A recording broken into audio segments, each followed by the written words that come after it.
Hello dear students, today we will do class 12 topic of ray optics, that is refraction through spherical surface. Refraction through spherical surface.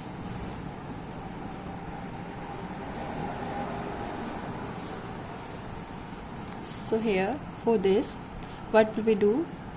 And here I am using convex surface. Okay, my convex refracting surface is convex. So here is the diagram.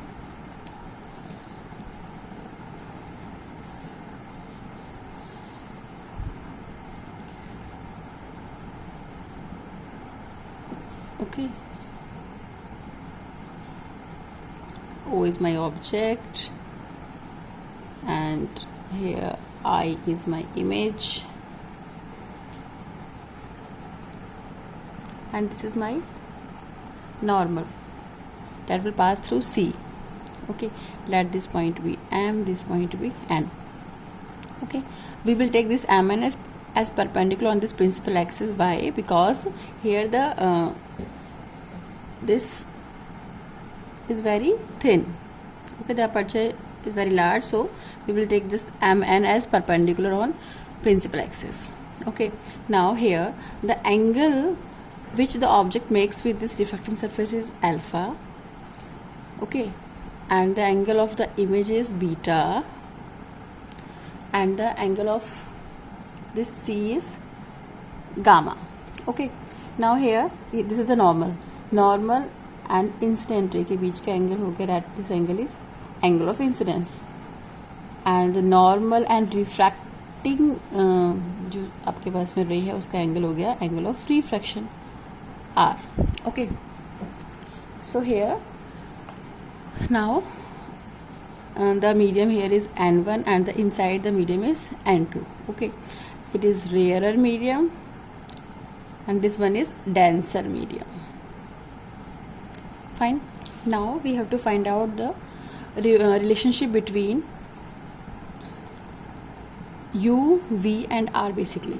ठीक है, U क्या होता है हमारे पास? U होता है हमारे पास object distance, V होता है हमारे पास में image distance. Okay, and the R is radius of curvature, यानी कि सेंटर जो है हमारे पास सेंटर ऑफ कर्वेचर उसका डिस्टेंस हो गया R. Okay, now let's do further. ठीक है, तो ये हमारा डायग्राम है. O is our object, I is our image and this is our refracting surface. Okay, and the aperture is very large, so we will take this MN as perpendicular on this. Otherwise you can draw perpendicular on the principal axis and take the point near to N and the same thing will happen. Okay, just like suppose the point is L, so we can take this NM as perpendicular, or we can draw ML perpendicular on the principal axis, and because N and L these are very close to each other, so we will take the distance U, V and R just like that we consider the L point to N, so because they are very near to each other, so we can take this.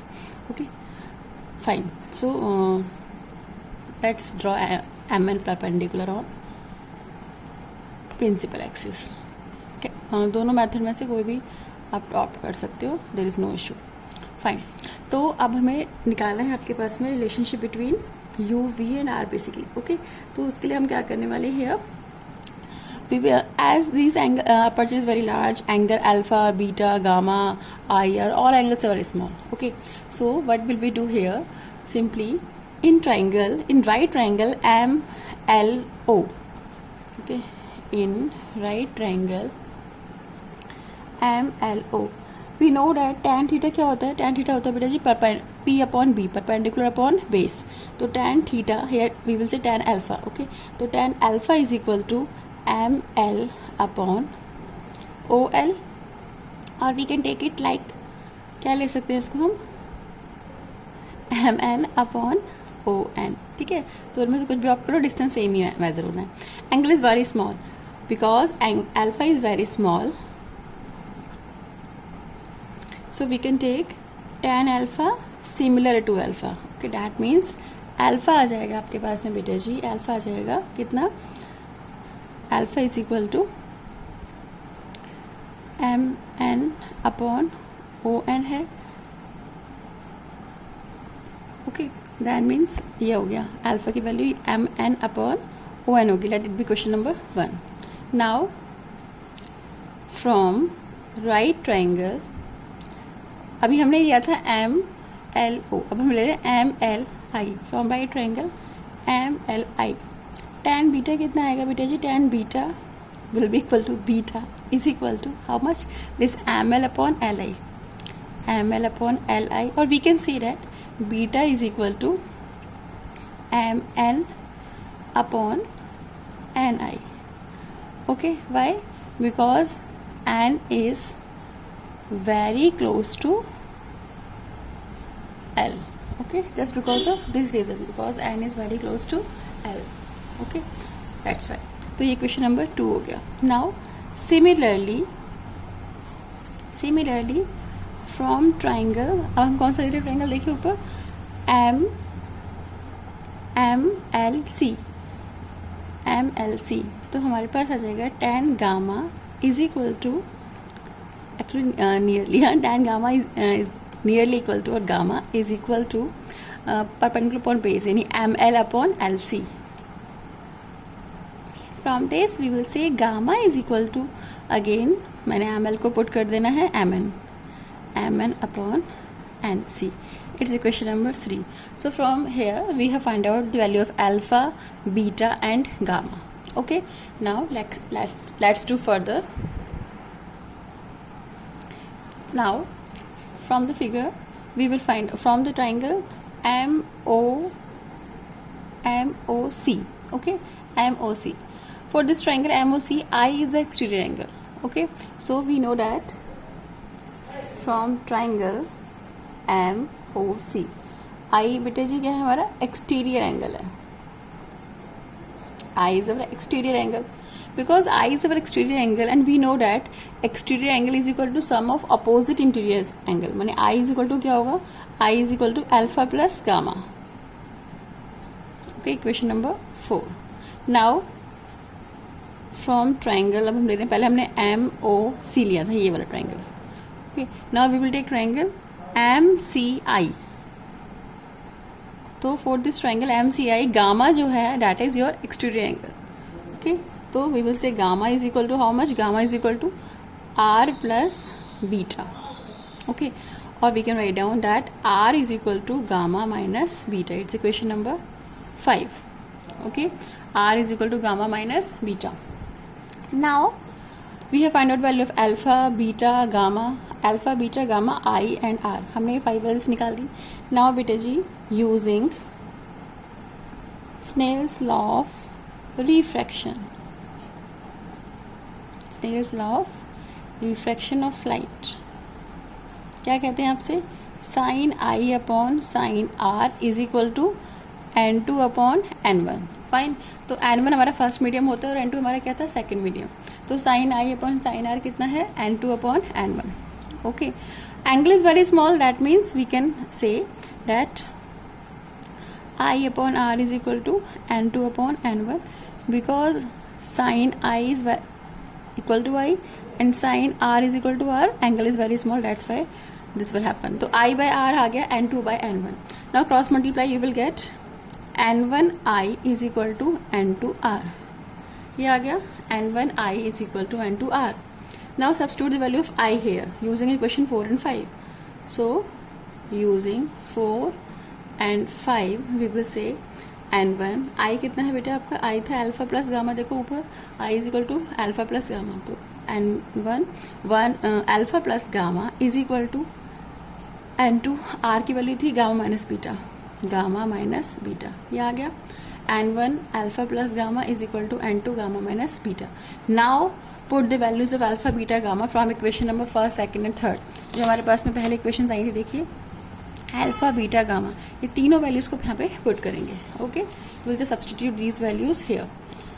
तो on putting values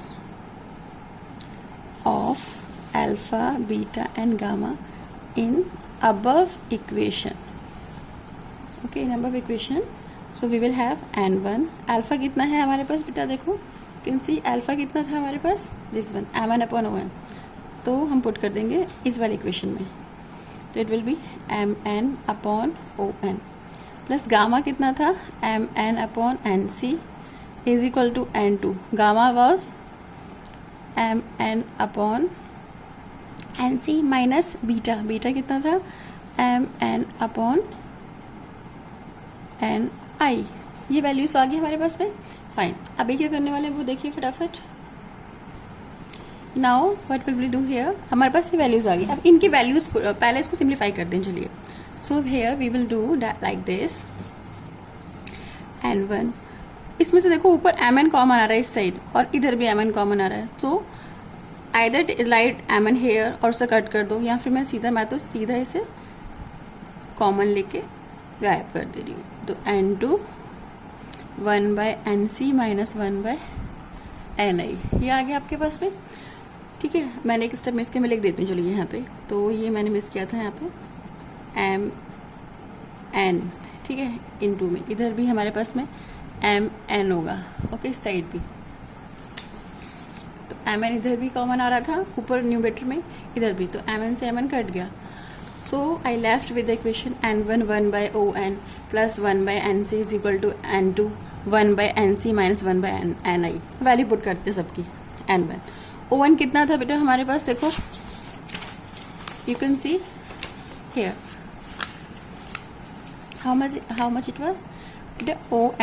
on की value कितनी थी, देखो जरा figure से. on was u and ni was v and c was r. तो ये तीनों वैल्यूज को हम यहाँ पे पुट करने वाले हैं. तो 1/-u आएगा. क्यों, बिकॉज कार्टेशियन साइन कन्वेंशन से इस साइड जो होता है आपके पास में डिस्टेंस जो हम ऐसे लेते हैं वो हमारा नेगेटिव होता है, इस तरफ वाला पॉजिटिव होता है. अप लेते हैं तो पॉजिटिव होता है, डाउन लेते हैं तो नेगेटिव होता है. तो 1/-u plus 1/r. Okay, nc कितना था, nc that was your r, radius of curvature. तो 1/r हो गया हमारे पास में यहाँ पे. Okay, now n2 1/r minus 1/v, क्योंकि ni प्लस का v है तो ऑब्वियसली यहाँ पे माइनस था तो कोई उससे इफेक्ट नहीं पड़ने वाला है. ठीक है, तो इस तरीके से हो गया. अब इसको सिंप्लीफाई करते हैं, तो कितना आएगा minus n1/u plus n1/r. Just open the bracket, n1 into में दिस प्लस में n1 इंटू में दिस हो जाएगा. तो आपके पास में minus n1/u plus n1/r is equal to n2/r minus n2/v. ये आ गया. अब क्या करना है, अब देखिए ज़रा, n1/r इधर है, इस साइड भी है, तो मैं इसको इधर लेके जाऊंगी और ये जो माइनस n2/v है इसको इस तरह शिफ्ट किया, तो I will have n2/v minus n1/u. इसको शिफ्टिंग किया, खाली इसको उठा के हमने लेफ्ट हैंड साइड में प्लेस किया. ठीक है, तो ये माइनस का था तो इधर आके प्लस का हो जाएगा. ठीक है, तो n2/v प्लस का हो गया. माइनस में n1/u यहाँ पे था हमारे पास इज इक्वल टू n2/r, ये इधर आ गया तो माइनस में n1/r. ओके, नेक्स्ट स्टेप में क्या करना है, बस लास्ट स्टेप है. n2/v minus n1/u is equal to 1/r आ गया आपका कॉमन, और यहाँ पे हो जाएगा n2 माइनस n1. तो after doing refraction through spherical surface I have got a formula that establish the relationship between u, v, r, n1, n2. Thank you. In next class we will do lens maker formula. Till then, bye.